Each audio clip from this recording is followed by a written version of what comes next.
Hello everyone, welcome to এসওই 9 and 10। আমি তোমাদের বর্ণালী ma'am, তোমাদের লাইফ সায়েন্স এডুকেটর।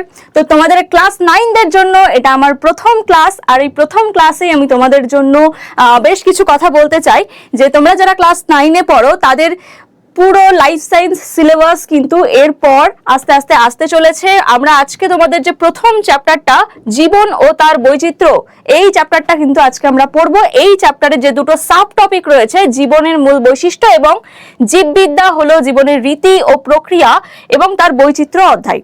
তো এই পুরো টপিকটা কিন্তু আজকে আমরা ক্লিয়ার করতে চলেছি। তো যারা যারা নতুন দেখছো প্রত্যেককে বলবো একটু ধৈর্য ধরে ভিডিওটা দেখো। তোমাদের এই একটা ভিডিওতে কিন্তু পুরো কনসেপ্ট ক্লিয়ার হয়ে যাবে। তো অবশ্যই প্রত্যেকে ভিডিওটা ভালো করে দেখবে, একদম স্কিপ করবে না, আর অবশ্যই বন্ধুদের সাথে শেয়ার করে দেবে। তো চলো একদম বেশি দেরি করব না, তোমাদের এই চ্যাপ্টারটা শুরু করা যাক। আচ্ছা, তাহলে প্রথমেই চ্যাপ্টারের নামটা একটু দেখে নিই আমরা, যে চ্যাপ্টারের নামে কি বলছে, জীবন ও তার বৈচিত্র্য। মানে এখানে জীবন বলতে কি বোঝায়, জীবন বা লাইফ বলতে কি বোঝায়। দেখো, আমরা খুব ছোটবেলায় জীব এবং জড়ের পার্থক্য পড়েছি, যে কারা কারা জীব এবং কারা কারা জড় বস্তু। এটা সম্পর্কে কিন্তু আমরা জানতাম যে যাদের মধ্যে প্রাণ আছে, যারা উত্তেজনায় সাড়া দেয়, যারা চলাফেরা করতে পারে, যাদের বৃদ্ধি পরিলক্ষিত হয়, তাদেরকে আমরা কি বলে থাকি, জীব বলে থাকি।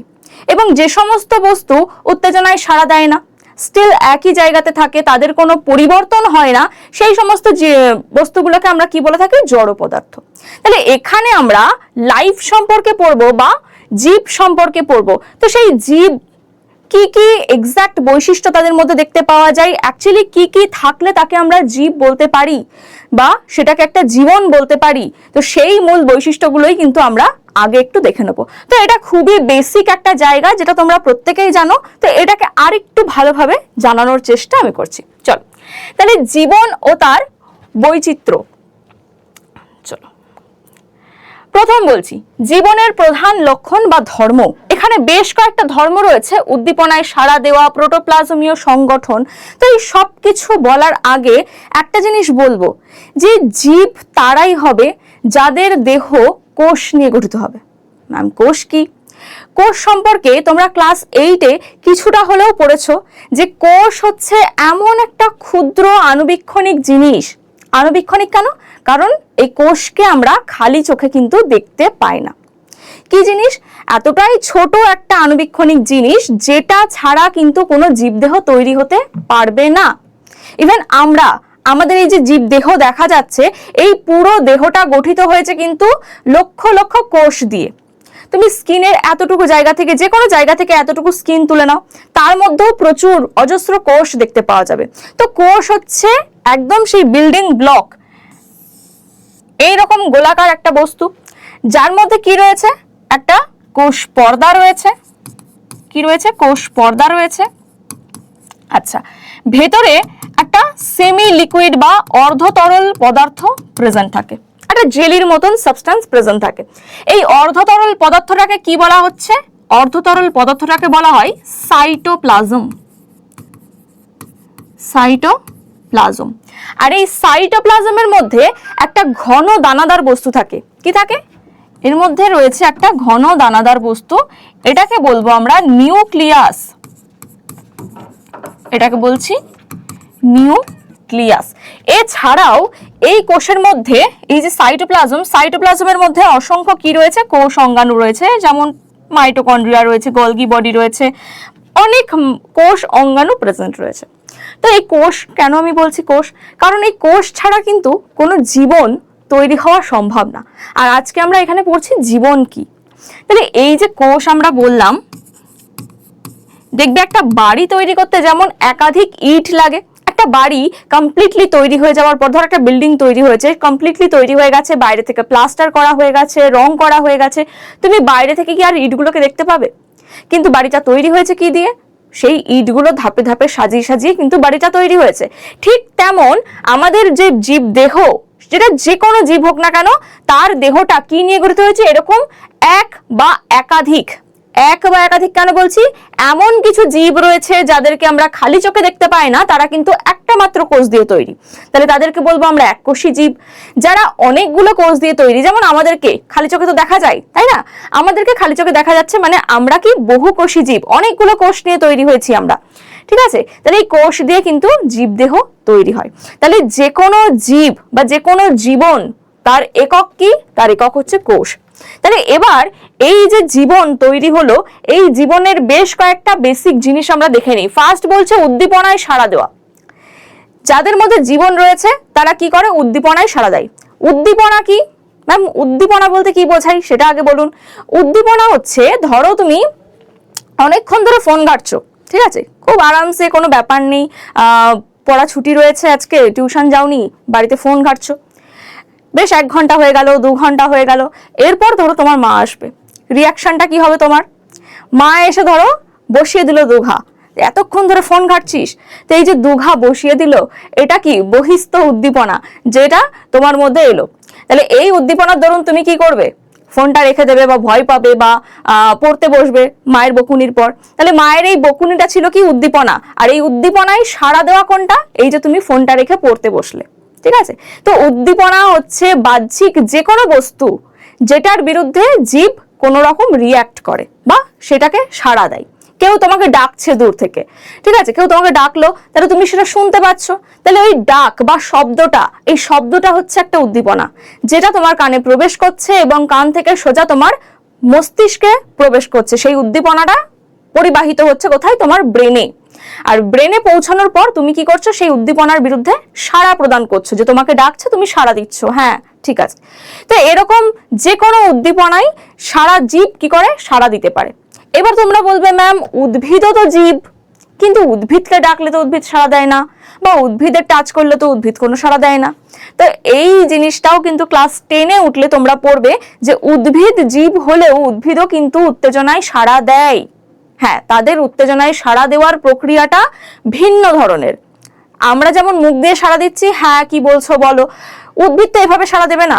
উদ্ভিদের সাড়া দেওয়ার প্রক্রিয়াটা একটু ভিন্ন প্রকৃতির। এক একটা উদ্ভিদ এক এক রকম ভাবে সাড়া দেয়। কেউ কেমিক্যাল সিক্রেশন করে, কেউ ফুল ফোটায়, কেউ ফুল বন্ধ করে দেয়, কেউ পাতা মুড়ে ফেলে, যেমন লজ্জাবতী গাছ ছুলেই সে মুড়ে ফেলছে। তো এরকম এক একটা উদ্ভিদের কিন্তু সাড়া দেওয়ার প্রবণতা এক এক রকম, তারাও কিন্তু উত্তেজনায় সাড়া দেয়। আলো বেশি হলে, আলো কম হলে, এই আলোটাও একটা উদ্দীপনা, তাই না। ধরো সূর্যের আলো খুব ভালো হলে সেদিনকে সূর্যমুখী ফুল বা পদ্ম ফুল খুব ভালো ফোটে, সূর্যের আলো না থাকলে পদ্ম ফুল মরে যায়।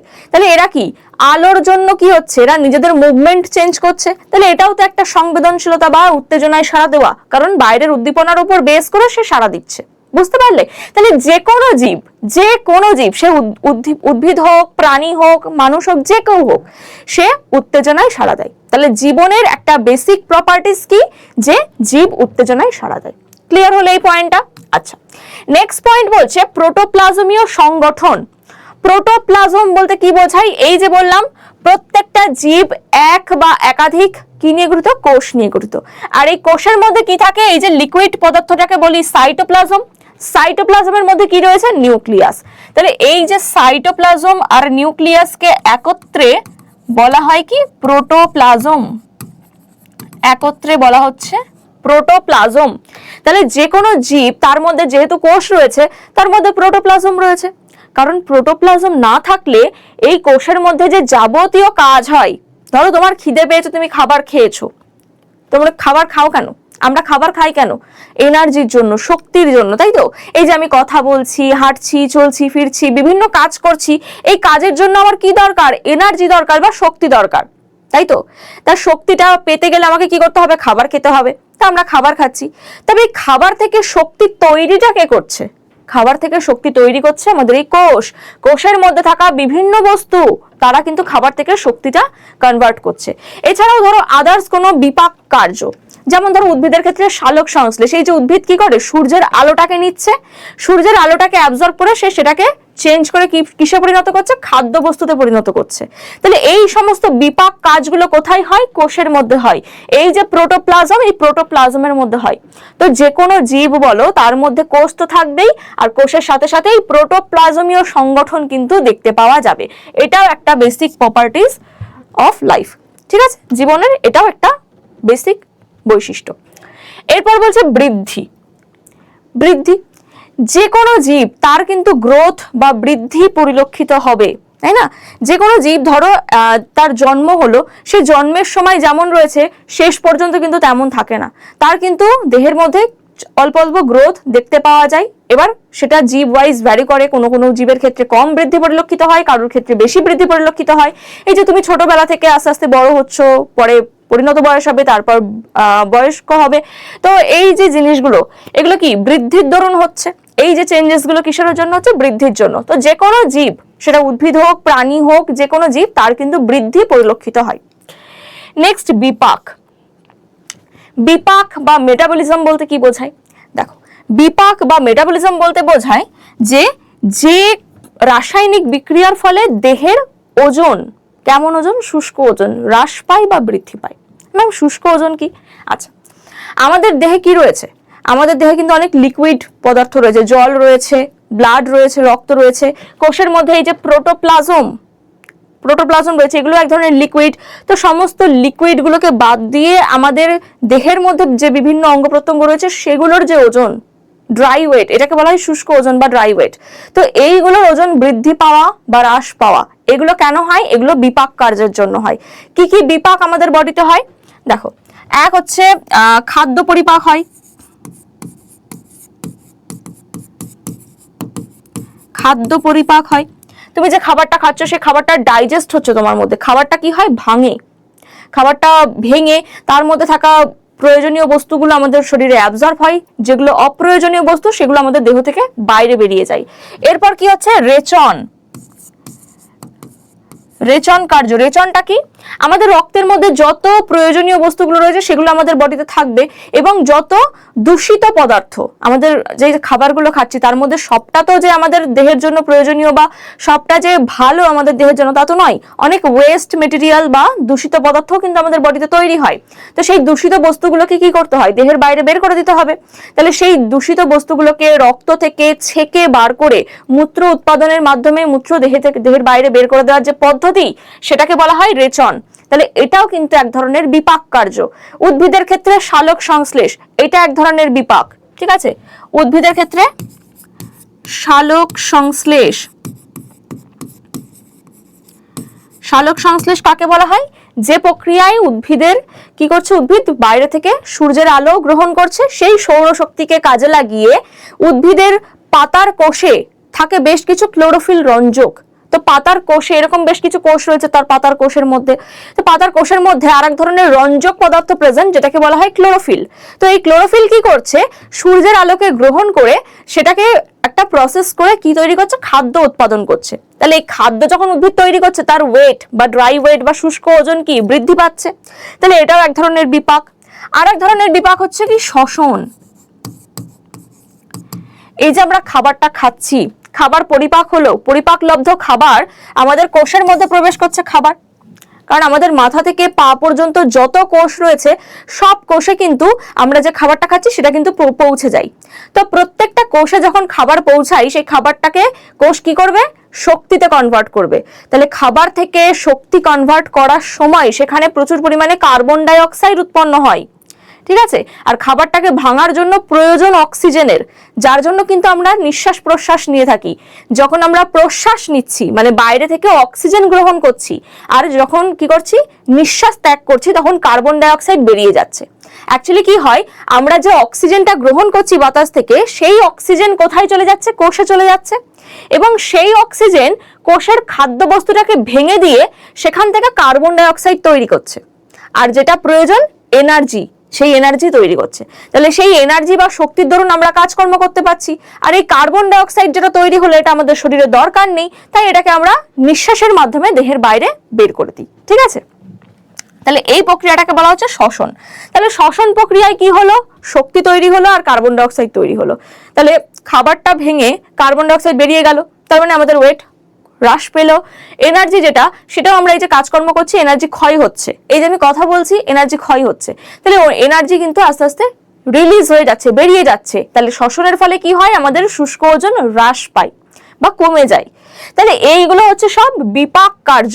তাহলে বিপাক দু রকমের হয়, ঠিক আছে, এই সমস্ত বিপাককে আমরা কি ভাগে ভাগ করতে পারি? দুটো ভাগে ভাগ করতে পারি। একটা হচ্ছে উপচিতি বিপাক, একটা হচ্ছে উপচিতি বিপাক, আর একটা হচ্ছে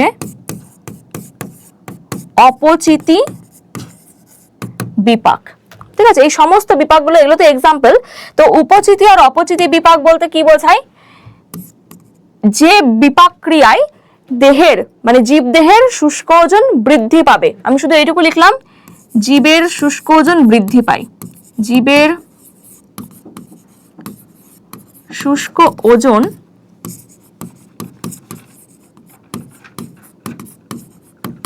বৃদ্ধি পায়, এটাকে বলা হচ্ছে কি উপচিতি বিপাক। তাহলে বলো এখানে কোনটাই বৃদ্ধি পায়? এই যে সালোক সংশ্লেষ প্রক্রিয়া কি দেখলাম আমরা? খাদ্য তৈরি হচ্ছে, তার মানে এখানে উদ্ভিদের কি শুষ্ক ওজন বৃদ্ধি পেল, তাহলে এটা এক প্রকার উপচিতি বিপাকের এক্সাম্পল। আচ্ছা, তারপরে অপচিতি বিপাক কাকে বলছি? যে বিপাক ক্রিয়ায় জীবের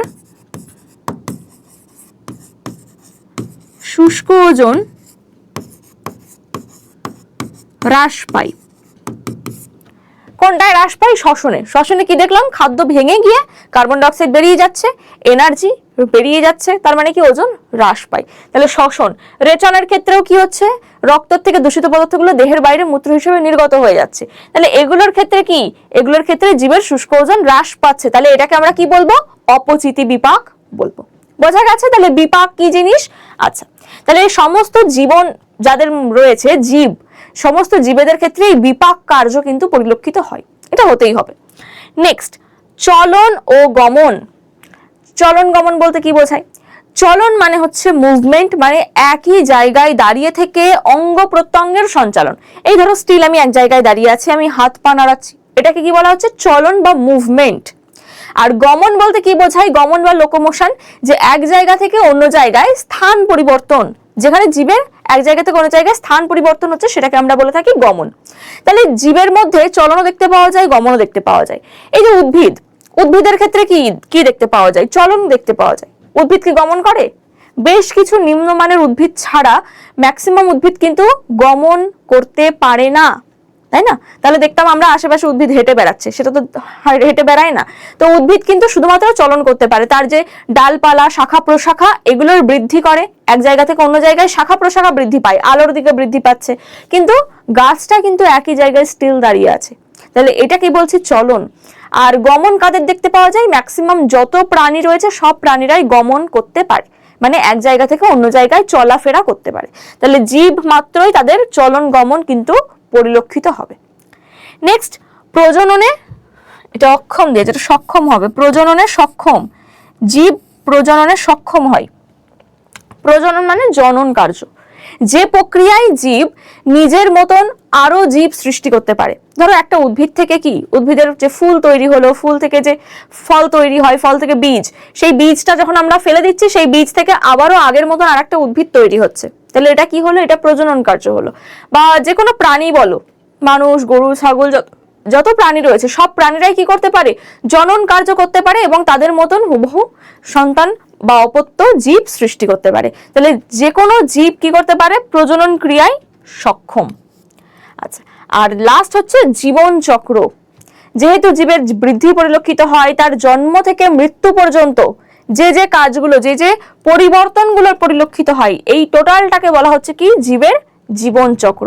তো যে কোনো জীবের একটা নির্দিষ্ট কাল পর্যন্ত জীবন চক্র রয়েছে, একটা সময় পর কিন্তু সে মারা যাবে। সে কিন্তু আজীবন কাল যে বেঁচে থাকবে তা কিন্তু নয়। তার জন্ম হয়েছে, তার আস্তে আস্তে গ্রোথ হচ্ছে, তার মধ্যে বিপাক কার্য হচ্ছে, সে প্রজননে সক্ষম হচ্ছে একটা টাইমে, প্রজনন ক্রিয়ার পর সে প্রজননে একটা টাইম পর অক্ষম হয়ে যাবে। তারপর তার দেহের যে কোষগুলো, এই যে কোষ বললাম যে জীবদেহ একাধিক কোষ নিয়ে গঠিত, এই কোষগুলো আস্তে আস্তে মারা যেতে শুরু করবে, একটা সময় পর তার কিন্তু মৃত্যু ঘটবে। তো যে কোনো জীব মাত্রই তার কিন্তু জন্ম মৃত্যু টাইম নির্ধারিত, তাহলে তাদের একটা নির্দিষ্ট জীবন চক্র কিন্তু পরিলক্ষিত হয়। তাহলে এখানে আমরা জীবনের এই প্রধান লক্ষণগুলো সম্পর্কে পড়লাম, যে জীব বা যাদের মধ্যে জীবন রয়েছে তাদের মধ্যে কি কি বৈশিষ্ট্য দেখতে পাওয়া যায়। আশা করি এইটুকু প্রত্যেকের কাছে ক্লিয়ার। আচ্ছা, তাহলে এখানে জীব ও জড়ের বেশ কিছু বেসিক পার্থক্য রয়েছে। জীব ও জড়ের পার্থক্য এটাও তোমরা ছোটবেলা থেকে পড়ে আসছো। কি কি রয়েছে? আকার, আয়তন। জীবের নির্দিষ্ট আকার রয়েছে, আয়তন রয়েছে। জড় বস্তুর নির্দিষ্ট আকার ও আয়তন থাকে না, কারণ জড় বস্তু, এই যে তুমি কাঠের চেয়ার, তুমি তো এটাকে যেমন খুশি তৈরি করতে পারো, ছোট চেয়ার তৈরি করতে পারো, বড় চেয়ার তৈরি করতে পারো, সেটা তোমার ইচ্ছে মতন তৈরি করতে পারো, সেটার কিন্তু নির্দিষ্ট কোনো আকার নেই। আচ্ছা, প্রোটোপ্লাজমীয় সংগঠন, জীবের মধ্যে কি, জীব কোষ নিয়ে তৈরি, এক বা একাধিক কোষ নিয়ে তৈরি। তো কোষের মধ্যে স্বাভাবিক কি বললাম, প্রোটোপ্লাজম থাকবে, কিন্তু জড়বস্তুর মধ্যে কি কোনো প্রোটোপ্লাজমীয় সংগঠন থাকবে না, এখানে প্রোটোপ্লাজম দেখতে পাওয়া যায় না। উত্তেজিতা, উত্তেজিতা মানে কি, এই যে উদ্দীপনার প্রভাবে জীবের সাড়া দেওয়ার যে প্রক্রিয়া, সেটাকে বলা হয় উত্তেজিতা। ঠিক আছে, তাহলে জীব কি উত্তেজনায় সাড়া দেয়, জড়বস্তু উত্তেজনায় সাড়া দিতে পারে না। নেক্সট বলেছে বৃদ্ধি, জীবের বৃদ্ধি হয়, জড়বস্তুর বৃদ্ধি হয় না। অ্যাকচুয়ালি আমরা এর আগে যে যে বৈশিষ্ট্যগুলো পড়লাম সেই বৈশিষ্ট্যগুলো দিয়েই কিন্তু এখানে বেসিক পার্থক্যগুলো তৈরি করা আছে। নেক্সট চলন গমন, জীবের ক্ষেত্রে চলন গমন পরিলক্ষিত হয়, জড়বস্তুর ক্ষেত্রে চলন গমন দেখতে পাওয়া যায় না। এখন তুমি বলবে ম্যাম একটা রিমোট কন্ট্রোল কার রয়েছে, ওটাকে তো আমি চালাতে পারি, সেটা তো তুমি কন্ট্রোল করছো, ঠিক আছে, সেটা একা একা চলতে পারছে না, ওটাকে কিন্তু আবার চলন গমন বলে ফেলো না। প্রজনন, জীবের ক্ষেত্রে প্রজনন দেখতে পাওয়া যায়, জীবরা প্রজনন কার্যের মাধ্যমে বংশ বিস্তার করে থাকে, অন্যান্য নতুন অপত্য জীব সৃষ্টি করছে, ঠিক আছে, এভাবে তাদের বংশ বৃদ্ধি পাচ্ছে। জড়বস্তুর ক্ষেত্রে সেটা কিন্তু বংশ বিস্তার করতে পারে না। জীবনচক্র, যে জীবের জীবনচক্র দেখতে পাওয়া যায়, জড়বস্তুর কোনো জীবনচক্র নেই। এগুলো গেল বেসিক প্রপার্টিস। এবার আমরা খুব ইন্টারেস্টিং জিনিস পড়তে চলেছি। কি পড়তে চলেছি, এই যে জীবন পড়ছি, যে জীব সম্পর্কে পড়ছি, এই জীবের উৎপত্তি ঘটলো কি করে, কিভাবে প্রথম জীব এলো, সেই জীবটা কিভাবে তৈরি হলো, সেই সম্পর্কে একটা আজকে ধারণা তৈরি করব। দেখো এখানে বলছে জৈব রাসায়নিক তত্ত্ব, এখানে আমরা পরে আসছি, একটুখানি আগে জেনে নিই একটা গল্পের মাধ্যমে যে পৃথিবী সৃষ্টির পদ্ধতি।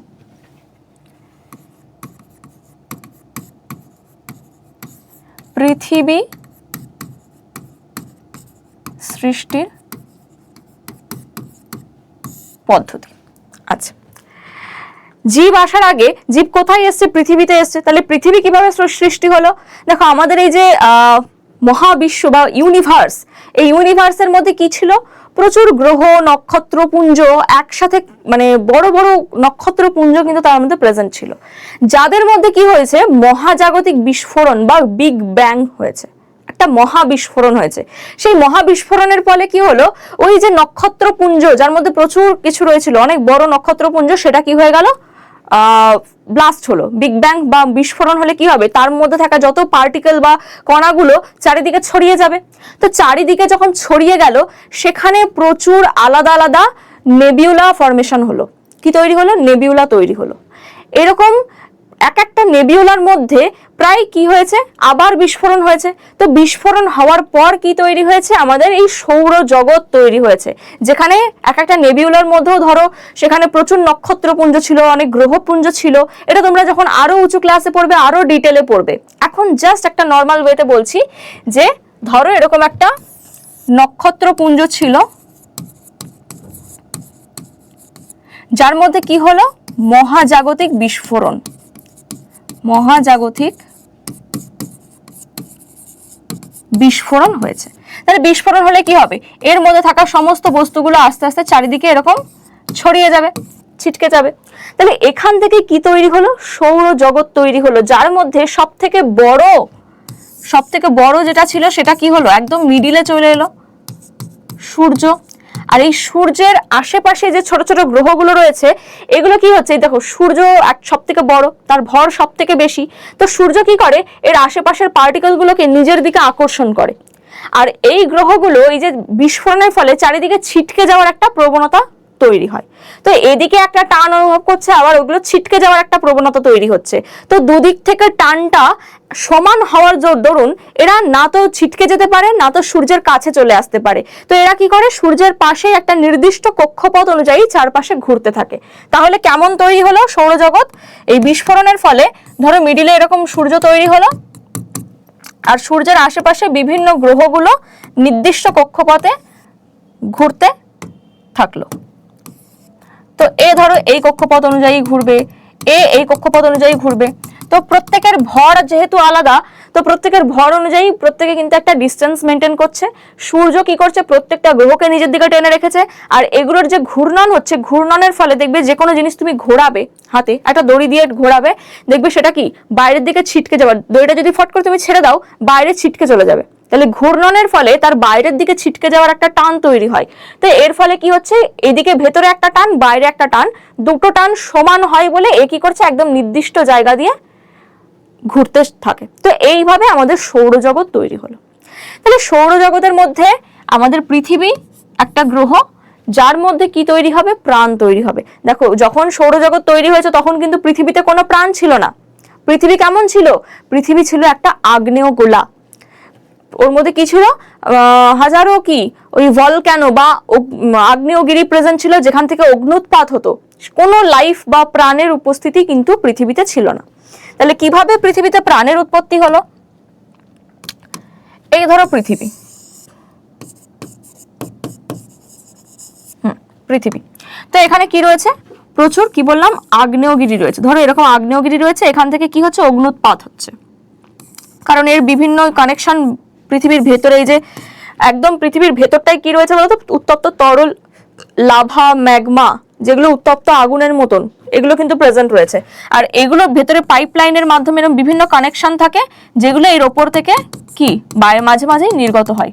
আগ্নেয়গিরির বাইরে অগ্নুৎপাত হয়, তোমরা ভলকানো বা আগ্নেয়গিরি দেখেছো, তো এরকম অগ্নুৎপাত হয়। তো অগ্নুৎপাত হওয়ার ফলে এই সময় বেশ কিছু গ্যাস তৈরি হয়। কি কি গ্যাস তৈরি হয়? কার্বন ডাই অক্সাইড গ্যাস তৈরি হয়, মিথেন গ্যাস তৈরি হয়, ঠিক আছে, আচ্ছা, জলীয় বাষ্প H2O তৈরি হয়, এরকম বেশ কিছু, সায়ানোজেন তৈরি হয় CN2, এরকম বেশ কিছু বস্তু তৈরি হচ্ছে। তাহলে এই যে গ্যাসগুলো, এই গ্যাসগুলো কি বায়ুমণ্ডলে ঘোরাফেরা করছে, তাই না? এই গ্যাসগুলো কি করছে, বায়ুমণ্ডলে ঘোরাফেরা করছে। তো এইভাবে আগ্নেয়গিরি অগ্নুৎপাত হতে হতে, এই গ্যাসগুলো রিলিজ হতে হতে একটা সময় পর না পৃথিবী আস্তে আস্তে শীতল হতে থাকে।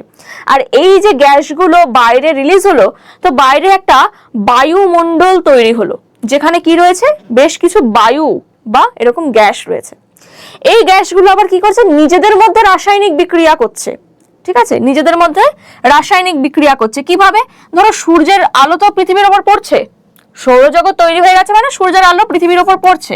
তাহলে সূর্যের অতিবেগুনি রশ্মি বা ইউভি রে, এই অতিবেগুনি রশ্মি, সূর্যের আলো, এগুলোর ফলে কি হচ্ছে, এই যে গ্যাসীয় মলিকিউলগুলো, এগুলো ভাঙছে। যেমন ধরো জল, এই জলটা কিসে ভাঙবে, H2 আর অক্সিজেনটা আলাদা হয়ে গেল।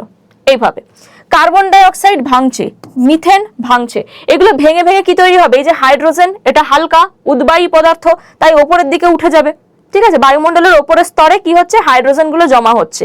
আর এই অক্সিজেন কি করছে, অক্সিজেন এই কার্বন ডাই অক্সাইডের সাথে যুক্ত হচ্ছে, মিথেনের সাথে যুক্ত হচ্ছে, মানে এগুলোকে জারিত করছে, বাকি গ্যাসগুলোকে জারিত করে। তো এইভাবে এই হাইড্রোজেন কি হচ্ছে, ওপরে ঘনীভূত হতে হতে কি তৈরি করলো, জমতে জমতে জমতে জমতে মেঘ তৈরি করে ফেললো, ঠিক আছে, অনেক দিন ধরে জমতে জমতে জমতে জমতে কি হচ্ছে, মেঘ তৈরি করে ফেলেছে। এবার এই মেঘ থেকে কি হবে, বৃষ্টি হবে। এই মেঘ থেকে কি হচ্ছে, এবার বৃষ্টি রূপে ঝরে পড়লো। আমরা জলচক্র পড়েছি, যেখানে কি দেখা যায় যে বিভিন্ন ঘনীভূত গ্যাস একসাথে মিশ্রিত হয়ে মেঘ তৈরি করে, সেখান থেকে কি হয়, জলকণার আকারে মানে H2O আকারে কি হচ্ছে, এখানে ঝরে পড়বে পৃথিবীতে। তো পৃথিবীতে যখন এভাবে বৃষ্টি ঝরে পড়ছে, বেশ কিছু সময় ধরে বৃষ্টি হয়ে গেল, মানে বেশ কিছু সময় মানে কয়েক হাজার বছর ধরে একভাবে বৃষ্টি চলছে, এভাবে আস্তে আস্তে পৃথিবী কি হয়ে গেল, পুরো শীতল হয়ে গেল। এবং পৃথিবীর মধ্যে কি হলো, যে বিভিন্ন, যে পৃথিবীতে একদম নিরেট গোল ছিল না, বিভিন্ন জায়গায় গর্ত, উঁচু উঁচু নিচু জায়গা, যত উঁচু নিচু জায়গাগুলো ছিল সেগুলো সব জলে ভরাট হয়ে গেল। জলে ভরাট হয়ে কি তৈরি হয়ে গেল, সমুদ্র তৈরি হয়ে গেল, ঠিক আছে। তাহলে পৃথিবীর মধ্যে এখন প্রচুর সমুদ্র কিন্তু পরিলক্ষিত হচ্ছে। ধরো কোথাও কোথাও এরকম কি রয়েছে, সমুদ্র পরিলক্ষিত হচ্ছে। আর উঁচু উঁচু জায়গাগুলো কিসে পরিণত হলো, পাহাড়ে পরিণত হলো। তো সমুদ্রের জল তখনও কিন্তু উত্তপ্ত অবস্থায় ছিল, একদম তখন কিন্তু কি ছিল, সমুদ্রের জল উত্তপ্ত অবস্থায় ছিল। আর এই উত্তপ্ত জলের মধ্যে এই যে গ্যাসীয় মলিকিউলগুলো, এগুলো আস্তে আস্তে মিশে গেল, মানে এর মধ্যেই carbon die oxide, methane, ammonia, NH2, ঠিক আছে, NH3, অ্যামোনিয়া, এই সমস্ত গ্যাসগুলো না এই সমুদ্রের গরম জলের মধ্যে মিশে গেল। মিশে গিয়ে কি তৈরি করলো, হট ডাইলিউট স্যুপ, ঠিক আছে, সমুদ্রের জলের সাথে এই গ্যাসগুলো মিলে কি তৈরি করলো, হট ডাইলিউট স্যুপ, বা যেটাকে প্রিবায়োটিক স্যুপও বলা হয়। এই যে জলের মধ্যে থাকা এই গ্যাসীয় মলিকিউলগুলো কি করছে, একে অপরের সাথে জুড়ে বিক্রিয়া করে প্রথম কোষ তৈরি করেছিল। বিজ্ঞানী ওপারিন বলেছিলেন যে জলের মধ্যে থাকা এই যে জিনিসগুলো, যার মধ্যে কি এই যে ছোট ছোট সরল জৈব যৌগগুলো, এগুলো নিজেদের মধ্যে বিক্রিয়া করে করে আরো জটিল জৈব যৌগ তৈরি করছে। আমরা এগুলো ডিটেলে পড়বো এবার, যে জটিল জৈব যৌগ তৈরি করে এই জটিল যৌগগুলো একে অপরের সাথে মিলে কি তৈরি করলো, কোষ তৈরি করলো। আর সেই যে একটা কোষ তৈরি হলো, একটা কোষ থেকে আবার কোষ বিভাজন হয়ে নতুন কোষ তৈরি করলো, এভাবে কোষের সংখ্যা বাড়তে বাড়তে প্রথম জীবের উদ্ভব হয়েছিল। এইভাবে পৃথিবী সৃষ্টি এবং পৃথিবী থেকে জীবের উৎপত্তি ঘটেছিল। তাহলে পৃথিবী কবে তৈরি হয়েছিল? 4.6 বিলিয়ন বছর আগে। সেই সময় পৃথিবীতে কোনো প্রাণ ছিল না, পৃথিবী উত্তপ্ত ছিল, আগ্নেয়গিরি ছিল, লাভা ম্যাগমা ছিল। তারপরে কি হচ্ছে, পৃথিবীতে প্রাণের সঞ্চার, এই যে হট ডাইলিউট স্যুপ, সেখান থেকে প্রাণের সঞ্চার, এটা কবে হলো? 3.7 বিলিয়ন বছর আগে। ঠিক আছে, তাহলে এই পৃথিবীতে এই যে উত্তপ্ত জলের মধ্যে প্রাণ উৎপত্তি বা জীবের উৎপত্তির এই যে প্রক্রিয়াটাকে বলা হয় জৈব রাসায়নিক তত্ত্ব, যেটা আমরা এবার পড়বো। জৈব রাসায়নিক তত্ত্ব, এই তত্ত্বটা কে দিয়েছিলেন? বিজ্ঞানী ওপারিন এবং হ্যালডেন, এই দুজন বিজ্ঞানী মিলে এই মতবাদটা প্রবর্তন করেন। তো তাদের মতবাদ অনুসারে কি বলা হয়েছিল একটু দেখে নিই। এটুকু তো বলেই দিলাম পৃথিবী কিভাবে সৃষ্টি হয়েছে। ঠিক আছে, এখানে দেখো পৃথিবীর উৎপত্তি ও প্রাচীন পরিবেশ, এটা কিন্তু অলরেডি বলা হয়ে গেছে। এরপর বলছে কেমোজেনি বা রাসায়নিক বিবর্তন। তাহলে এই পৃথিবীর মধ্যে কেমোজেনি বলতে কি বোঝাচ্ছে? কেমোজেনি মানে হচ্ছে সরল জৈব যৌগ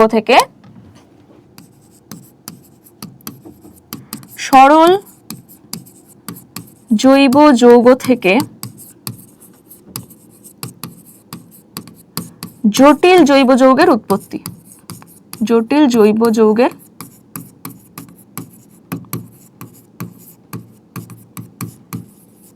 উৎপত্তি কিভাবে হলো? প্রথমে কি কি গ্যাস বললাম? ওই যে আগ্নেয়গিরি থেকে রিলিজ হতো, প্রথমে কার্বন ডাই অক্সাইড রিলিজ হতো, তাই তো? আচ্ছা, প্রথমে মিথেন গ্যাস ছিল, CH4। আচ্ছা, আর কি ছিল? অ্যামোনিয়া ছিল, আর কি ছিল? জলীয় বাষ্প, তাই না? জলীয় বাষ্প ছিল, H2O প্রেজেন্ট ছিল। তবে হ্যাঁ, এটা মনে রাখতে হবে, প্রথমে মুক্ত অক্সিজেন, শুধু ফ্রি অক্সিজেন ছিল না। অক্সিজেন কার সাথে ছিল? কার্বনের সাথে যুক্ত অবস্থায় ছিল, হাইড্রোজেনের সাথে যুক্ত অবস্থায় ছিল, কিন্তু ফ্রি অক্সিজেন ছিল না। কখনোই ফ্রি অক্সিজেন পাওয়া যায়নি সেই সময়। আচ্ছা, তাহলে এই যে গ্যাসগুলো ছিল, এরা কি করছে? একে অপরের সাথে যুক্ত হচ্ছে। কিভাবে যুক্ত হবে? একে অপরের সাথে যুক্ত হয়ে এরা কি করবে? এখান থেকে জটিল জৈব যৌগ তৈরি করবে। ধরো এখানে কি রয়েছে? কার্বন রয়েছে, ঠিক আছে, কার্বন রয়েছে, এখানে হাইড্রোজেন রয়েছে। তাহলে হাইড্রোকার্বন বিভিন্ন জৈব যৌগ তৈরি হতে পারে। যেমন ধরো আমি যদি বলি সবথেকে সরল শর্করা, যেটার নাম হচ্ছে গ্লুকোজ, C6H12O6, এটার নাম কি? এটার নাম হচ্ছে গ্লুকোজ, যেটা সরল শর্করা, উদ্ভিদ যে খাদ্যটা তৈরি করে। তাহলে C6H12O6, এখানে 6টা কার্বন রয়েছে। তো এখানে কার্বন ঘটিত জৈব যৌগ ছিল, হ্যাঁ ছিল। হাইড্রোজেন 12টা। তাহলে এখানেও তো এই যে বললাম না বারবার, ইউভি লাইট, সূর্যের অতিবেগুনি রশ্মি আসছে, জলটাকে ভেঙে দিচ্ছে, অক্সিজেন বেরিয়ে যাচ্ছে, হাইড্রোজেন গুলো ঘনীভূত হচ্ছে। তাহলে এই যে হাইড্রোজেন গুলো পরপর জমা হয়ে 12টা হাইড্রোজেন ধরো কার্বনের সাথে জুড়ে গেল। তারপরে এই যে ফ্রি অক্সিজেন গুলো, অক্সিজেন তো বললাম একা একা বসে থাকবে না, ও অন্য যৌগের সাথে মিলে গেল, মিলে কি তৈরি করে ফেললো? গ্লুকোজ তৈরি করে ফেললো। তো এভাবে শুধু গ্লুকোজ নয়, অ্যামাইনো অ্যাসিড তৈরি হলো। অ্যামাইনো অ্যাসিড কিভাবে তৈরি হয়? যার মধ্যে NH2 মানে অ্যামোনিয়া গ্রুপ থাকে, একটা হাইড্রোকার্বন গ্রুপ থাকবে কার্বন আর হাইড্রোজেন দিয়ে, আর একটা কার্বক্সিলিক গ্রুপ মানে যেখানে COOH এটা থাকবে, যার মধ্যে এই COOH এটাকে বলা হয় কার্বক্সিলিক গ্রুপ। এটা প্রেজেন্ট থাকলে সেটাকে একটা অ্যাসিড বলা হয়। তো এর মধ্যে অ্যামোনিয়া গ্রুপ রয়েছে, এর মধ্যে অ্যাসিড গ্রুপ রয়েছে। তো এই দুটোকে বলা হচ্ছে একত্রে থাকলে কি? Amino acid. ঠিক আছে, তাহলে দেখো অ্যামোনিয়া এখানে ছিল, তাই না? আচ্ছা, H আর C মানে কার্বন আর হাইড্রোজেন এখানে ছিল। আচ্ছা, COOH, তো কার্বন ছিল, অক্সিজেন ছিল, হাইড্রোজেন ছিল। তাহলে এইগুলো আলাদা আলাদা ভাবে জুড়ে তৈরি হতে পারে একটা অ্যামাইনো অ্যাসিড। হ্যাঁ, তৈরি হতে পারে অ্যামাইনো অ্যাসিড। তো এভাবে কি হলো? সরল যৌগ থেকে একদম সরল মৌল থেকে সরল যৌগ তৈরি হলো। এই যে যৌগগুলো, এরা আবারও ফার্দার জুড়ে জুড়ে কি তৈরি করবে? জটিল জৈব যৌগ তৈরি করবে। মানে একাধিক গ্লুকোজ, ধরো এই একটা গ্লুকোজ, এর সাথে আরেকটা গ্লুকোজ মিশছে, এর সাথে আরেকটা গ্লুকোজ মিশছে, তাহলে গ্লুকোজের একটা চেন তৈরি হলো। এটাকে আমরা কি বলবো? বহু শর্করা বা কার্বোহাইড্রেট। যখন একাধিক গ্লুকোজ, একাধিক সুক্রোজ এগুলো জুড়ে যাবে না, সরল শর্করাগুলো জুড়ে জুড়ে কি তৈরি হয়? জটিল শর্করা তৈরি হয়। এই জটিল শর্করাকে আমরা কি বলবো? কার্বোহাইড্রেট বলবো। কার্বোহাইড্রেট। তো আমরা এই যে ভাত, রুটি খাচ্ছি, আলু খাচ্ছি, এগুলোর মধ্যে কি রয়েছে? এগুলোর মধ্যে কিন্তু কার্বোহাইড্রেট রয়েছে, বিভিন্ন ধরনের জটিল কার্বোহাইড্রেট, স্টার্চ রয়েছে, তারপরে এছাড়াও সুক্রোজ রয়েছে, তোমার এরকম বেশ কিছু জটিল কার্বোহাইড্রেট কিন্তু প্রেজেন্ট রয়েছে। আচ্ছা, অ্যামাইনো অ্যাসিড, এই অ্যামাইনো অ্যাসিডগুলো জুড়ে জুড়ে কি তৈরি হচ্ছে? ধরো বিভিন্ন অ্যামাইনো অ্যাসিড, এটা একটা অ্যামাইনো অ্যাসিড, তার সাথে আরেকটা অ্যামাইনো অ্যাসিড জুড়লো, তার সাথে আরেকটা অ্যামাইনো অ্যাসিড জুড়লো, এভাবে পরপর পরপর কন্টিনিউ চলছে। এই যে চেনটা তৈরি হলো এটাকে বলা হয় কি? পলিপেপটাইড। এটাকে কি বলবো আমরা? পলিপেপটাইড। আর এই পলিপেপটাইড চেনগুলো একত্রে কি তৈরি করে? প্রোটিন তৈরি করে। এই যে আমরা মাছ মাংস খাই তার মধ্যে প্রোটিন থাকে, তো এই প্রোটিন কি দিয়ে তৈরি হয়? একাধিক অ্যামাইনো অ্যাসিড দিয়ে। অনেকগুলো অ্যামাইনো অ্যাসিড পরপর পরপর জুড়ে যে চেন তৈরি করছে এটাকে আমরা কি বলছি? প্রোটিন। তাহলে এখানে আমরা কি দেখলাম? যে এই যে সরল জৈব যৌগগুলো থেকে ধীরে ধীরে কার্বোহাইড্রেট, প্রোটিন আর কি তৈরি হলো? ফ্যাট বা লিপিড তৈরি হলো। ফ্যাট বা লিপিড, যেটাও কি দিয়ে তৈরি হয়? ফ্যাট বা লিপিডও কার্বন, হাইড্রোজেন আর অক্সিজেন, এই তিনটে জিনিস নিয়ে তৈরি হয়। তাহলে এই সমস্ত জিনিসগুলো তৈরি হলো, এগুলোকে এই জটিল জৈব যৌগ তৈরির যে পদ্ধতি, সরল থেকে জটিল জৈব যৌগ তৈরির পদ্ধতিকে আমরা কি বললাম? কেমোজেনি বা রাসায়নিক বিবর্তন। বোঝা গেছে এই পর্যন্ত? তাহলে এই যে আমাদের প্রোটিন, লিপিড, কার্বোহাইড্রেট তৈরি হয়ে গেল, এবার এই তিনটে জটিল জৈব যৌগ একত্রে নিজেদের সাথে ম্যাচ করবে। কি বলা হয়েছে? প্রোটোবায়ন্ট। এটা প্রোটোবায়ন্ট হবে। হ্যাঁ, আচ্ছা, আদি কোষের উৎপত্তি। এই যে প্রথম ছবিটা দেখতে পাচ্ছ, এই ছবিটার মধ্যে কি কি প্রেজেন্ট রয়েছে? এই দেখো, লিপিড, বেশ কিছুটা লিপিড প্রেজেন্ট রয়েছে, বেশ কিছুটা কার্বোহাইড্রেট প্রেজেন্ট রয়েছে, আর বেশ কিছুটা প্রোটিন। এই তিন ধরনের যৌগ একসাথে মিশেছে কি? একটা সংশক্তি বলের জন্য। ঠিক আছে, প্রত্যেকের মধ্যে একটা সংশক্তি আসক্তি বল কাজ করছে, যার জন্য তিনজন পরস্পরের সাথে জুড়ে গেছে। আর এদের বাইরে একটা দ্বিস্তরী পর্দা তৈরি হয়ে গেছে। বাইরে কি তৈরি হয়ে গেছে? একটা দ্বিস্তরী পর্দা, যে পর্দাটা লিপিড আর প্রোটিন নিয়েই তৈরি। তাহলে এই যে জিনিসটা তৈরি হলো এটাকে বলা হচ্ছে আদি কোষ, যার নাম হচ্ছে কোয়াসার্ভেট। এটাকে কি বলছি আমরা? কোয়াসার্ভেট। তো বিজ্ঞানী ওপারিন প্রথম বলেছিলেন। কে বলেছেন? বিজ্ঞানী ওপারিন। ওপারিন প্রথম বলেছিলেন যে না, জলের মধ্যে প্রোটিন, কার্বোহাইড্রেট, লিপিড এগুলো মিলে তার বাইরে একটা দ্বিস্তরী আবরণ তৈরি হয়ে যে কোষ তৈরি হয় সেটাই হচ্ছে প্রথম আদি কোষ, যার নাম হচ্ছে কোয়াসার্ভেট। এখান থেকেই পরবর্তীকালে ধীরে ধীরে প্রাণের উৎপত্তি হয়। আরেকজন কি বললেন? সিডনি ফক্স, বিজ্ঞানী সিডনি ফক্স। তিনি আবার বলছেন না, যে সেই সময় প্রোটিন, প্রচুর পরিমাণে প্রোটিন, এই প্রোটিন তৈরি হয়েছিল আর প্রোটিনগুলোকে ঘিরে একটা লিপিড আর প্রোটিনের দ্বিস্তরী আবরণ তৈরি হয়েছিল, যার নাম হচ্ছে মাইক্রোস্ফিয়ার মডেল। এটাকে কি বলা হচ্ছে? এটাকে বলা হচ্ছে মাইক্রোস্ফিয়ার। মাইক্রোস্ফিয়ার। তিনি বললেন না, প্রথমেই প্রোটিন আর লিপিড প্রোটিন নিয়ে তৈরি হয়েছিল মাইক্রোস্ফিয়ার মডেল, এখান থেকে পরবর্তীকালে ধীরে ধীরে জীবনের উৎপত্তি হয়। পরবর্তীকালে বলা হয়েছে যে এই মাইক্রোস্ফিয়ার বা কোয়াসার্ভেটের সাথে আরেকটা নতুন জিনিস তৈরি হলো। কি তৈরি হলো? আরএনএ বা নগ্ন জিন। এই দেখো, নগ্ন জিনের উৎপত্তি। নগ্ন জিন মানে কি? যে নিউক্লিক অ্যাসিড তৈরি হলো। তোমরা বলবে ম্যাম নিউক্লিক অ্যাসিড কি?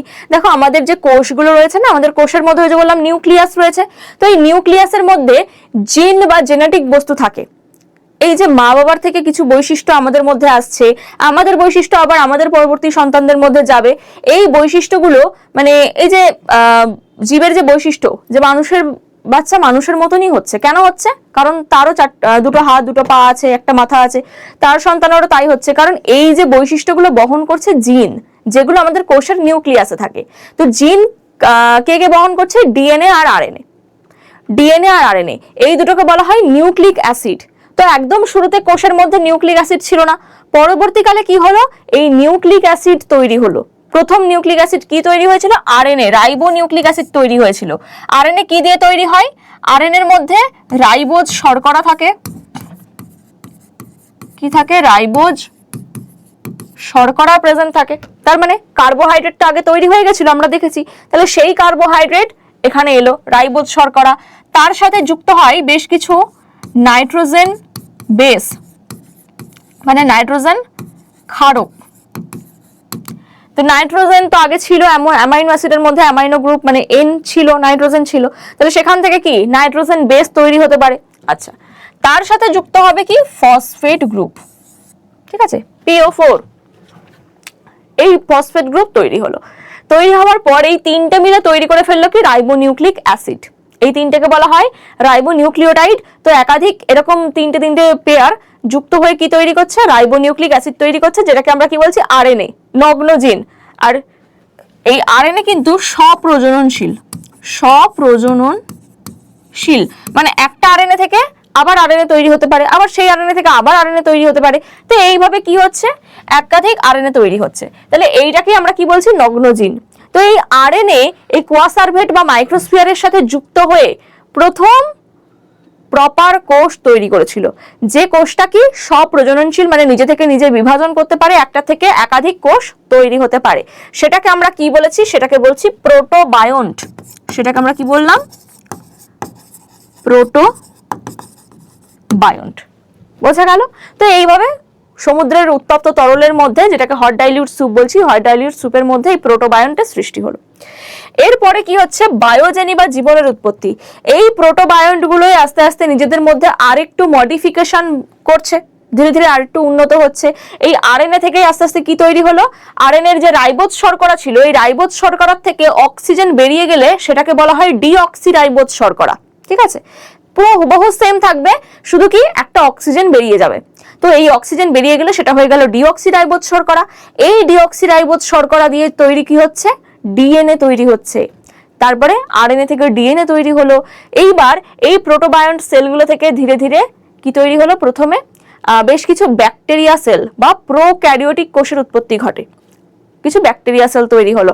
এরপরে ধীরে ধীরে তারা কি কিছু ব্যাকটেরিয়া আবার কি কয়েক বছর পর সালোক সংশ্লেষ করতে সক্ষম হলো, মানে তাদের মধ্যে নতুন আর একটা জিনিস তৈরি হলো কি ক্লোরোফিল বা ক্রোমাটোফোর নামক একটা রঞ্জক পদার্থ, যার মাধ্যমে সে সূর্যের আলো দিয়ে খাবার তৈরি করতে পারছিল। তো সেই ধরনের ব্যাকটেরিয়াগুলো হয়ে গেল সায়ানো ব্যাকটেরিয়া বা সবুজ শৈবাল। তাহলে এই সবুজ শৈবাল থেকে ধীরে ধীরে উদ্ভিদের সৃষ্টি হতে থাকে। তারপর এই ব্যাকটেরিয়াগুলো থেকে প্রাণীদের উৎপত্তি হতে থাকে। তো এইভাবে আস্তে আস্তে ধীরে ধীরে প্রত্যেকের কি হয়, বিবর্তন বা অভিব্যক্তি হয়। আস্তে আস্তে নতুন নতুন বৈশিষ্ট্য যুক্ত হতে থাকে। এভাবে আস্তে আস্তে সরল জীব থেকে জটিল জীবের উৎপত্তি ঘটে। তাহলে জীব কিভাবে সৃষ্টি হয় বোঝা গেল। এইটাকেই বলা হচ্ছে তোমার জৈব রাসায়নিক তত্ত্ব। তাহলে আমরা পৃথিবী সৃষ্টি পড়লাম, জীব সৃষ্টি পড়লাম, এখানে তোমাদের এই পর্যন্তই রয়েছে, জীব সৃষ্টি পর্যন্ত। এর পরবর্তী জিনিসটা জানতে গেলে তোমাদের ক্লাস 10-এ উঠতে হবে। ক্লাস 10-এ উঠে আবার তোমরা বাকিটা কিন্তু জানতে পারবে যে কিভাবে সরল জীব থেকে জটিল জীব সৃষ্টি হয়। সেইটা তোমাদের ক্লাস 9-এ নেই, সেটা রয়েছে তোমাদের ক্লাস 10-এ। তো এখানে এই পর্যন্ত আমরা কভার করলাম। এবার আসছি জীবের বৈচিত্র্যের উৎস। জীব বৈচিত্র্য বলতে কি বোঝায়? দেখো, আজকালকার দিনে দাঁড়িয়ে আমরা যদি বলি কত প্রকারের জীব রয়েছে, তুমি বলতে পারবে কত রকমের জীব রয়েছে? না। আশেপাশে প্রচুর ধরনের জীব দেখতে পাওয়া যায়, প্রচুর ধরনের উদ্ভিদ রয়েছে, যা রয়েছে তা আমরা এতজনকে চিনিও না, এত নামও জানি না। তাহলে এত যে ভ্যারাইটি, এত বৈচিত্র্যতা কিভাবে এলো? তাহলে জীব বৈচিত্র্য বলতে কি বোঝাচ্ছে, যে জীবেদের মধ্যে যে বৈচিত্র্যতা বা ভ্যারাইটি বা ভিন্নতা পরিলক্ষিত হয়। ধরো মানুষের মধ্যেও তো, ধরো আমরা সবাই মানুষ, তবু আমাদের স্কিন কালার, আমাদের হাইট, আমাদের দেখতে যে আলাদা, এই সব কিছুর দিক থেকে কি পার্থক্য রয়েছে, যার জন্য আমরা এক একটা মানুষকে আইডেন্টিফাই করতে পারি যে সে আলাদা অমুকের থেকে। তাহলে একটা প্রজাতি, মানে সেটা মানুষ, তার মধ্যেই হাজার রকম ভ্যারাইটি বা বৈচিত্র্যতা পরিলক্ষিত হচ্ছে। তাহলে প্রাণী আলাদা আলাদা স্পিসিস বা প্রজাতির মধ্যে তো আরো বৈচিত্র্যতা পরিলক্ষিত হয়, তাই না? আশেপাশে গরু ছাগল রয়েছে, কুকুর রয়েছে, বা গাছপালা রয়েছে। ধরো আম গাছের কথাই যদি আমি বলি, তোমরা কত রকমের আম খেয়েছো? হিমসাগর আম খেয়েছো, ল্যাংড়া আম খেয়েছো, কত রকমের আম রয়েছে, তাই না? তো এই আমেদের মধ্যে এত ভ্যারাইটি। তো তো যে কোনো জীব বা একাধিক জীব প্রজাতির মধ্যে যে বৈচিত্র্যতা বা পার্থক্য পরিলক্ষিত হয় সেটাকেই আমরা কি বলছি? সেটাকেই বলছি আমরা জীব বৈচিত্র্য। আর এই জীব বৈচিত্র্য কেন হয়, কি কারণে এত রকমের ভ্যারাইটি বা জীব বৈচিত্র্য আমরা দেখতে পাই? তো জীব বৈচিত্র্যের কারণগুলো চলো পড়ে নিই। জনন দ্বারা প্রকরণ সৃষ্টি। জনন দ্বারা প্রকরণ সৃষ্টি। আগে শুনে নাও প্রকরণ কি। প্রকরণ মানে হচ্ছে পার্থক্য বা নতুন বৈশিষ্ট্য। দেখবে যে কোনো পিতা মাতার যে সন্তান তৈরি হয় সে কি হুবহু তার মা বাবার মতন হয়? কখনোই নয়। কিন্তু মা বাবার বেশ কিছু বৈশিষ্ট্য কিন্তু তার মধ্যে থাকে। মায়ের কিছু বৈশিষ্ট্য সেই সন্তানের মধ্যে থাকবে, বাবার কিছু বৈশিষ্ট্য সেই সন্তানের মধ্যে থাকবে, আবার এমন কিছু নতুন বৈশিষ্ট্যও থাকবে যেগুলো মা বাবার মধ্যে ছিল না। তো এভাবে কি হচ্ছে, জননের দ্বারা যে নতুন অপত্য সৃষ্টি হচ্ছে, প্রত্যেকটা অপত্যের মধ্যে ছোট ছোট কিছু পার্থক্য বা ছোট ছোট কিছু নতুন নতুন বৈশিষ্ট্য কিন্তু আসতে শুরু করছে। তো এভাবেই যখন হাজার হাজার বছর ধরে যে বংশ পরম্পরা যে এগোতে এগোতে গিয়ে একটা সময় পরে গিয়ে দেখা যাচ্ছে কি না, অনেকটাই চেঞ্জেস হয়ে গেল। ছোট ছোট পার্থক্যগুলো গিয়ে একটা বড় পার্থক্যে দাঁড়িয়ে গেল। তার মানে একটা নতুন কিছু সৃষ্টি হয়ে গেল, মানে জীবের মধ্যে বৈচিত্র্যতা পরিলক্ষিত হলো। ধরো এই যে আমরা মানুষ, আমরা তো এরকমই ছিলাম না আগাগোড়ায়। কাদের থেকে? তোমরা আদিম মানুষ সম্পর্কে পড়েছো। তার আগে কি ছিল? বানর শ্রেণী থেকে মানুষের উৎপত্তি হয়েছে, এটা তো তোমরা পড়েছো।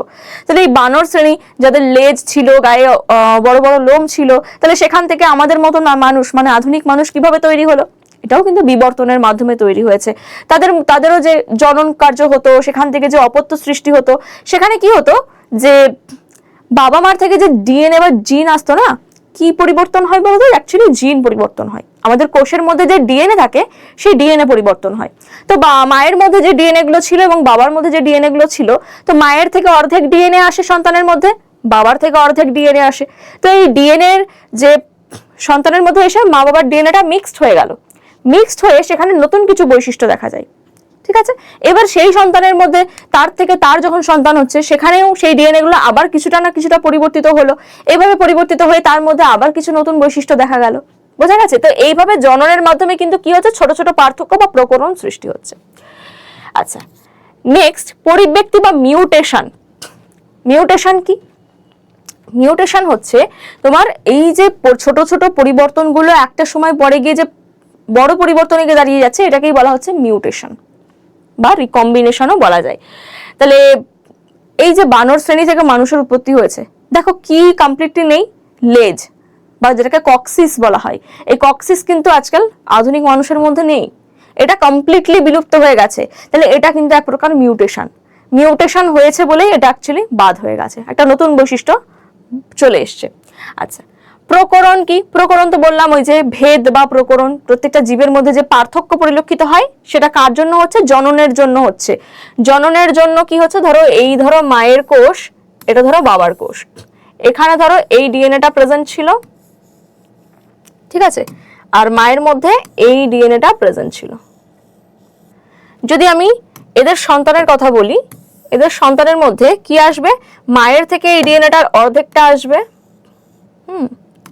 বাবার থেকে এই ডিএনএটার অর্ধেকটা আসবে। তাহলে এর মধ্যে কি নতুন বৈশিষ্ট্য দেখা যাচ্ছে? ঠিক আছে, তাহলে এর মধ্যে কিন্তু এই সম্পূর্ণ নতুন বৈশিষ্ট্য পরিলক্ষিত হবে। এটাই হচ্ছে প্রকরণ, ভেদ বা প্রকরণ। নেক্সট অভিযোজন। অভিযোজন কি? যে কোনো স্থানে ধরো কাউকে, এই যে আমরা বিভিন্ন ধরনের মানুষ রয়েছি যারা আফ্রিকায় থাকে, তাদের স্কিন কালার কি? খুব ডার্ক হয়। যারা রাশিয়া বা ইউরোপ এইসব জায়গায় থাকে, তাদের স্কিন কালার কি? খুব লাইট হয়। এবং আমরা ভারতবর্ষে রয়েছি, এখানকার জলবায়ু আর এক রকমের, তো এখানকার স্কিন কালার কি? মিডিয়াম, ফর্সা থেকে শ্যামবর্ণ এই ধরনের কালার দেখতে পাওয়া যায়। তো এটা কেন হচ্ছে? এটা হচ্ছে বিভিন্ন আলাদা আলাদা জলবায়ুতে থাকার জন্য। তাহলে যে যেরকম জলবায়ুতে রয়েছে সে সেখানকার জন্য কি নিজেকে অভিযোজিত করছে বা মানিয়ে নিচ্ছে। যে জলে থাকছে সে জলে থাকার জন্য নতুন নতুন বৈশিষ্ট্য তৈরি করছে। যে সাঁতার কাটার জন্য, ধরো মাছ জলে থাকে, মাছের কি হাত পা গজিয়েছে? না, মাছের কিন্তু হাত পা গজায়নি, মাছের পাখনা রয়েছে যেটা দ্বারা সাঁতার কাটতে সুবিধা হবে। এখন তুমি মাছকে যদি জল থেকে ডাঙায় তুলে আনো, সে কি চলতে পারবে? না, কারণ সে জলে থাকে, জলে থাকার জন্য তার যা যা বৈশিষ্ট্য হওয়া দরকার সে সেভাবে অভিযোজিত হয়ে গেছে। ঠিক আছে, আর আমরা ডাঙায় থাকি, আমরা ডাঙায় থাকার জন্য যে যে কাজগুলো আমরা করতে চাই সেগুলো সেইভাবে আমরা আস্তে আস্তে অভিযোজিত হয়ে গেছি। বানর কিন্তু 4 পায়ে ছিল, তারা কিন্তু প্রথমে 2 পায়ে হাঁটতে পারতো না, আস্তে আস্তে নিজেদের বিভিন্ন রকম কাজকর্ম করতে করতে তারা কিন্তু নিজেদের আস্তে আস্তে কি করেছে, অভিযোজিত করেছে, তার জন্য এই চেঞ্জেস গুলো এসছে। তো অভিযোজন হচ্ছে নির্দিষ্ট স্থান সাপেক্ষে সে কিরকম পরিবেশে থাকছে, সেখানে তার বেঁচে থাকার জন্য কি কি কাজ করতে হবে সেই অনুযায়ী নিজেকে পরিবর্তন করার যে প্রক্রিয়া সেটাকেই বলা হচ্ছে অভিযোজন। আচ্ছা, বিচ্ছিন্নতা। তো জীবের মধ্যে তো এই যে প্রকরণ, মিউটেশন, এগুলোর জন্য কি হবে, তাদের মধ্যে বিভিন্ন ধরনের আলাদা আলাদা পার্থক্য দেখতে পাওয়া যাবে, এটাকেই বলা হচ্ছে বিচ্ছিন্নতা।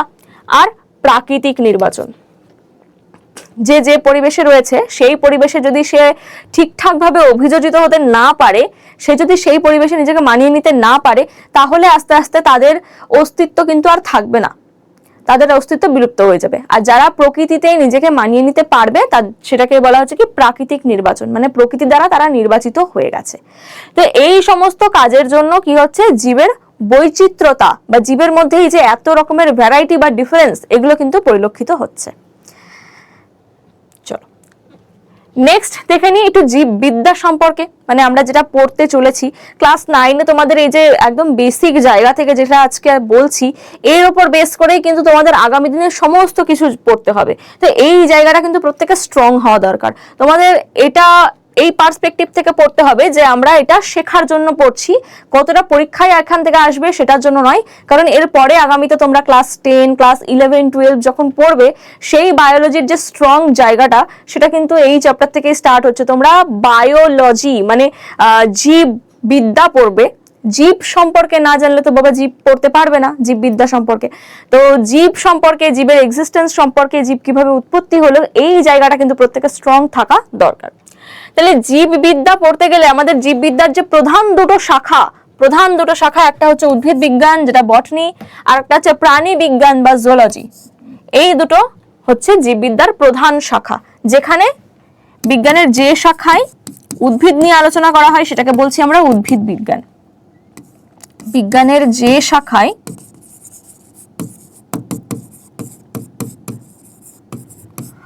উদ্ভিদ সম্পর্কে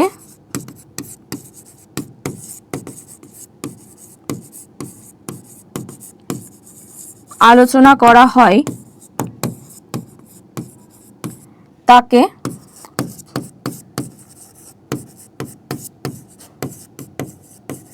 উদ্ভিদ বিজ্ঞান বলে। আর বিজ্ঞানের যে শাখায়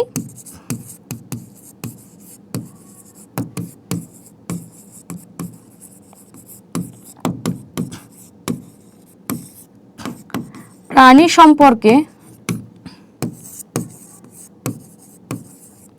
আলোচনা করা হয় তাকে প্রাণী বিজ্ঞান বলে।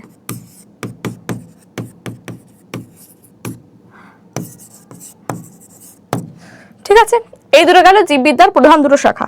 এছাড়াও বেশ কয়েকটা শাখা কিন্তু রয়েছে।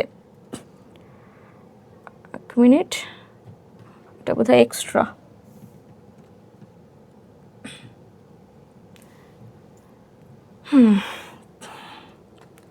ঠিক আছে, এই দুটো গেল। এছাড়াও অন্যান্য যে শাখাগুলো রয়েছে সেই শাখাগুলো সম্পর্কে বলি। দেখো, জীব রসায়ন।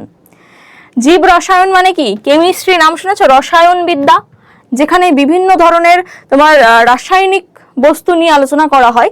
তো জীববিদ্যার সাথে কিন্তু এই রসায়নের একটা গভীর সম্পর্ক রয়েছে, যেটাকে বায়োকেমিস্ট্রি বা জীব রসায়ন বিদ্যা বলা হয়। তো এটাও কিন্তু দেখতে পাওয়া যায়। আর কি কি রয়েছে? আণবিক জীববিদ্যা। আণবিক জীববিদ্যা বলতে কি বোঝায়, এগুলো তোমাদের বইতে কিন্তু ডেফিনেশন লেখাই আছে, তাই আমি লিখছি না, কিন্তু প্রত্যেকটা আলোচনা করে দিচ্ছি। আণবিক বিদ্যা বলতে কি বোঝায়? এই যে পদার্থের অণু, পরমাণু, ধরো আমাদের কোষের যেসব আণবিক বস্তু, কোষ কি নিয়ে তৈরি? কার্বোহাইড্রেট রয়েছে, প্রোটিন রয়েছে, লিপিড রয়েছে, ডিএনএ, আরএনএ মানে নিউক্লিক অ্যাসিড রয়েছে। এগুলো কি সব জৈব অণু। তো যে শাখায় জৈব অণু বা মলিকিউলার জিনিসগুলো নিয়ে আলোচনা করা হয় সেটাকেই বলা হচ্ছে কি আণবিক জীববিদ্যা। ঠিক আছে, আচ্ছা। অনাক্রম্যতা বিদ্যা। অনাক্রম্যতা বা ইমিউনিটি নামটা শুনেছো? যে কেউ যদি খুব বারবার রোগে পড়ে বা সিজন চেঞ্জে যে বারবার ঠান্ডা লাগা, বিভিন্ন ধরনের রোগ কমতে চায় না, এগুলো হলে আমরা কি বলি? যে ওর ইমিউনিটি পাওয়ার খুব কম। মানে ওর অনাক্রম্যতা খুব কম। তো এই অনাক্রম্যতা বা ইমিউনিটি পাওয়ার বলতে কি বোঝায়, যে রোগের বিরুদ্ধে লড়ার যে ক্ষমতা সেটাকে বলা হয় ইমিউনিটি বা অনাক্রম্যতা। তো আমাদের বাইরে থেকে যখন কোনো রোগ জীবাণু আমাদের দেহে আক্রমণ করে, সেই রোগ জীবাণুর বিরুদ্ধে লড়ার জন্য আমাদের বডিতে অনেক সৈনিক রয়েছে, ঠিক আছে। যেমন কিছু লিম্ফোসাইট কোষ রয়েছে যারা কি তৈরি করে, রোগের বিরুদ্ধে অ্যান্টিবডি তৈরি করে, দিয়ে রোগ জীবাণুর বিরুদ্ধে লড়াই করে। তো এরকম অনেক রোগ রয়েছে যেগুলো হলে কিন্তু আমাদের বডি একা একাই সেটাকে কমিয়ে ফেলতে পারে। এটাকে বলা হচ্ছে কি ইমিউনিটি বা অনাক্রম্যতা। অনেকের ক্ষেত্রে ইমিউনিটি পাওয়ার কম থাকে, অনেকের ক্ষেত্রে বেশি থাকে। তো সেই অনাক্রম্যতা বিদ্যা কাকে বলা হয়? বিজ্ঞানের যে শাখায় আমরা রোগ সম্পর্কে, রোগের কারণ মানে রোগ জীবাণু সম্পর্কে পড়ছি এবং সেই রোগ জীবাণুকে ধ্বংস করার জন্য যে অ্যান্টিবডি তৈরি হচ্ছে এগুলো সম্পর্কে পড়ছি, সেটাকেই বলা হচ্ছে কি অনাক্রম্যতা বিদ্যা। বংশগতিবিদ্যা বলতে কি বোঝায়? বংশগতিবিদ্যা বা জেনেটিক্স বলতে বোঝায় এই যে জীব জননের মাধ্যমে নতুন জীব সৃষ্টি করছে, তার মধ্যে ওই জীবের মানে মাতা পিতার কোন কোন বৈশিষ্ট্য গেল এবং সেই বৈশিষ্ট্যগুলো সন্তান থেকে পরবর্তী প্রজন্মে কি কোন কোন বৈশিষ্ট্য সঞ্চারিত হচ্ছে, এই যে জিনিসগুলো এগুলোকে বলা হচ্ছে কি বংশগতিবিদ্যা। মানে বংশ পরম্পরায় কি কি বৈশিষ্ট্য একে অপরের দেহে সঞ্চারিত হচ্ছে, এটাকে কি বলা হয়? বংশগতিবিদ্যা। কলাবিদ্যা বলতে কি বোঝায়? এখানে কিন্তু আর্ট ক্রাফটস ওগুলো নয়, যে কলাবিদ্যা শিল্প সাহিত্য এসব নয়, কিন্তু আমাদের যে কোষ বললাম, আমাদের বডি একাধিক কোষ নিয়ে তৈরি, সেই কোষগুলোকে একত্রে বলা হয় কলা, ঠিক আছে। মানে একাধিক কোষপুঞ্জ, যেসব কোষগুলো একই ধরনের কাজ করছে সেই একই কোষগুলোকে বলা হয় একটা কলা। তো সেই কোষ কলা নিয়ে যেখানে কাজ মানে পড়াশোনা করা হয় সেটাকে বলা হচ্ছে কলাবিদ্যা। নেক্সট রয়েছে শারীরবিদ্যা। শারীরবিদ্যা বা ফিজিওলজি, আমরা হিউম্যান ফিজিওলজি পড়তে পারি বা প্রাণীদের ফিজিওলজি পড়তে পারি। ফিজিওলজি মানে হচ্ছে আমাদের দেহে যে সমস্ত বিপাক কার্য বা যে সমস্ত মেটাবলিক কার্যাবলী হচ্ছে, যেমন ধরো আমরা ফিজিওলজিতে কি কি পড়ি, আমাদের দেহের গঠন সম্পর্কে পড়ি, আমাদের মস্তিষ্কের গঠন সম্পর্কে পড়ি, আমাদের রক্ত কিভাবে কাজ করে সেগুলো সম্পর্কে পড়ি, বা আমাদের দেহে হাড় অস্থিমজ্জার গঠন এই সমস্ত সম্পর্কে যদি পড়া হয় সেটাকে বলা হচ্ছে কি শারীরবিদ্যা। বোঝা গেল? আচ্ছা, আর শারীর স্থান বা অ্যানাটমি, অ্যানাটমি বলতে কি বোঝায়? অ্যানাটমি মানেও কিন্তু যে কোনো জীবের ভেতরের অঙ্গ প্রত্যঙ্গ কিভাবে সজ্জিত রয়েছে সেটাকেই বলা হচ্ছে অ্যানাটমি, ঠিক আছে। আচ্ছা, বা শারীর স্থান। বাস্তুবিদ্যা কি? পরিবেশের সাথে জীবের কি সম্পর্ক, পরিবেশের সাথে জীবের সম্পর্ক যেখানে আলোচনা করা হয় সেটাকেই বলা হচ্ছে কি বাস্তুবিদ্যা বা ইকোলজি। আচরণবিদ্যা, বিভিন্ন ধরনের প্রাণীদের বিভিন্ন ধরনের আলাদা আলাদা আচরণ রয়েছে। মানুষের একরকম আচরণ, গরিলার একরকম আচরণ, শিম্পাঞ্জির একরকম আচরণ, পাখিদের একরকম আচরণ। তো বিভিন্ন প্রাণীদের বা বিভিন্ন জীবেদের আলাদা আলাদা আচরণ পরিলক্ষিত হয়। তো এই আচরণগুলো যেখানে পড়া হয় সেটাকে বলা হচ্ছে আচরণবিদ্যা। আর লাস্ট ওয়ান বলা হচ্ছে অভিব্যক্তি। অভিব্যক্তি বলতে কি বোঝায়? এই যে সরল জীব থেকে ধীরে ধীরে জটিল জীবের সৃষ্টি। প্রথমে আমরা কি দেখলাম, আমরা কত অবধি পড়লাম যে কোয়াসার্ভিড থেকে প্রোটোবায়ন্ট সেল তৈরি হলো, এই প্রোটোবায়ন্ট থেকে পরবর্তীকালে জীব সৃষ্টি হবে। তাহলে কোষ সৃষ্টি অবধি আমরা পড়লাম, এই কোষ থেকে কিভাবে আস্তে আস্তে কলা মানে একাধিক কোষ যুক্ত হবে, সেই কোষগুলো থেকে কিভাবে একটা নতুন জীব সৃষ্টি হবে, সেই জীব থেকে আবার পরবর্তীকালে অন্য জীব কিভাবে সৃষ্টি হবে, এই যে জিনিসটা এটাকে বলা হয় অভিব্যক্তি বা বিবর্তন। এটাও কিন্তু ভবিষ্যতে তোমরা পড়বে। তাহলে আস্তে আস্তে যত বড় হবে তোমরা এই সমস্ত বিষয়গুলো আস্তে আস্তে তোমরা পড়বে। এখন জাস্ট এই বিষয়গুলো সম্পর্কে জেনে রাখো, ঠিক আছে। আর আজকের নেক্সট টপিক হচ্ছে কি জীববিদ্যা। এই যে জীববিদ্যার বিভিন্ন শাখাগুলো এখানে জাস্ট চার্টের মাধ্যমে দেখানো হয়েছে যে ইলেকট্রনিক্স বিদ্যার সাথে এটা যুক্ত, পদার্থ বিদ্যার সাথে যুক্ত, রসায়ন তো বললাম, পরিসংখ্যান বিদ্যার সাথে যুক্ত, প্রযুক্তিবিদ্যা। প্রযুক্তিবিদ্যা বলতে কি বোঝায়? তোমার বিভিন্ন জীবকে নিয়ে কালচার করে নতুন কিছু উৎপাদন করা। সেটা ধরো এই যে আজকাল দীর্ঘস্থায়ী টমেটো তৈরি করা হচ্ছে বা উচ্চ ফলনশীল উদ্ভিদ সৃষ্টি করা হচ্ছে যাতে দ্রুত উদ্ভিদের ফলন বৃদ্ধি পায় বা উদ্ভিদের ফলনে যাতে কোনো পোকামাকড় আক্রমণ না করে রোগ প্রতিরোধ ক্ষমতা সম্পন্ন ফসল সৃষ্টি করা, এগুলো সব জৈব প্রযুক্তিবিদ্যার মাধ্যমে করা হয়ে থাকে, ঠিক আছে। এই সমস্ত বিষয়গুলো কিন্তু জীববিদ্যার সাথে কানেক্টেড। আর লাস্ট ওয়ান বলবো, এই যে জীববিদ্যা আমরা পড়ছি, জীববিদ্যা পড়বো মানে আমরা জাস্ট স্টার্ট করলাম জীববিদ্যা সম্পর্কে। জীববিদ্যা যে পড়বো তার কি কি প্রয়োগ রয়েছে, মানে কোথায় কোথায় এই জীববিদ্যা কাজে লাগে, মানে কেনই বা আমরা বায়োলজি পড়বো, কেনই বা লাইফ সায়েন্স পড়বো? জীববিদ্যা পড়ে আমাদের কি হবে? জীব সম্পর্কে পড়ে কি হবে? দেখো অনেক কিছু হবে। জীববিদ্যার প্রচুর প্রয়োগ রয়েছে। এক তো কৃষিকার্যে, এই যে আমরা খাওয়া দাওয়া করছি, এত ফসল ফলানো হচ্ছে, সেগুলো খাওয়া দাওয়া করছি, বিভিন্ন ধরনের ফল তৈরি হচ্ছে, সেগুলো খাওয়া দাওয়া করছি। আমাদের খাদ্যের যোগান দেওয়ার জন্য কৃষিকার্য একটা খুবই গুরুত্বপূর্ণ জায়গা। তাহলে এই কৃষিকার্যে উন্নতির জন্য কৃষিকার্যে কি কি উন্নতি করা যেতে পারে? এই জীববিদ্যা বা জৈব প্রযুক্তিবিদ্যা কাজে লাগিয়ে কিন্তু অনেক কিছু করা যেতে পারে। মানে কম সময়ে কিভাবে ফসল ফলানো যায়, বা কম জায়গায় একই উদ্ভিদে কিভাবে ফসলের ফলন বৃদ্ধি করা যায়, ঠিক আছে? তারপরে সেটা সেই ফলনটাকে দীর্ঘস্থায়ী অনেকদিন টাটকা কিভাবে রাখা যেতে পারে, এই যে জিনিসগুলো, বা তাদের পোকামাকড় আক্রমণ করবে না, তাদের রোগ জীবাণুর হাত থেকে বাঁচানোর জন্য কিভাবে করা যেতে পারে, এই সমস্ত কিছু কিন্তু জীববিদ্যা ছাড়া পসিবল নয়। এই সমস্ত কিছু করা হয়। মানে দীর্ঘস্থায়ী টমেটো তৈরি করা হয়েছে, রোগ প্রতিরোধ ক্ষমতা সম্পন্নকারী ফসল তৈরি করা হয়েছে, এই সমস্ত কিছু তৈরি করেছে কে? এই জৈব প্রযুক্তিবিদ্যার মাধ্যমে করা হয়েছে। তো কৃষিকার্যে কিন্তু এক্ষেত্রে অনেক অনেক সুবিধা হয়েছে। চিকিৎসা বিজ্ঞানে যদি আমরা বলে থাকি, আমাদের এত রোগ হচ্ছে, এই রোগগুলোকে সারানোর জন্য কিন্তু জৈব প্রযুক্তিবিদ্যা ভীষণ গুরুত্বপূর্ণ। এই যে আমরা রোগ হলে টিকা ভ্যাকসিন দেওয়া হয়, এই যে ভ্যাকসিন, এই যে এত বড় একটা প্যান্ডেমিক সিচুয়েশন হলো, করোনা এসছিল, তাহলে এই করোনা রোগের থেকে বাঁচানোর জন্য এই যে কোভ্যাক্সিন, কোভিশিল্ড, এই যে ভ্যাকসিন গুলো তৈরি হলো, কিভাবে তৈরি হলো? এখানেও কিন্তু জৈব প্রযুক্তিবিদ্যার ভীষণ গুরুত্বপূর্ণ ভূমিকা রয়েছে। সেখানে ভাইরাস থেকেই কিন্তু ভাইরাসের জিনগুলোকেই কালচার করে করে সেখান থেকে কি তৈরি করা হয়েছে? ভ্যাকসিন তৈরি করা হয়েছে। এছাড়াও বিভিন্ন যে রোগগুলো রয়েছে, হেপাটাইটিস বি রয়েছে, এইডস রয়েছে, এই বিভিন্ন রোগের জীবাণু সম্পর্কে জানতে পারা, তাদের কি কি নেচার রয়েছে, তারা কতটা ক্ষতি করতে পারে এবং তাদেরকে কিভাবে নষ্ট করা যেতে পারে এবং সেই রোগ থেকে কিভাবে বাঁচানো যেতে পারে, এই সমস্ত কিছু মানে চিকিৎসা বিজ্ঞানের বিভিন্ন ওষুধ, অ্যান্টিবায়োটিক, ভ্যাকসিন, এই সমস্ত কিছু তৈরি করতে আমাদের কি প্রয়োজন? জীববিদ্যা প্রয়োজন। এটা গেল একটা কারণ। মহাকাশ গবেষণায় ধরো এক ধরনের শৈবাল নিয়ে যাওয়া হয় যার নাম হচ্ছে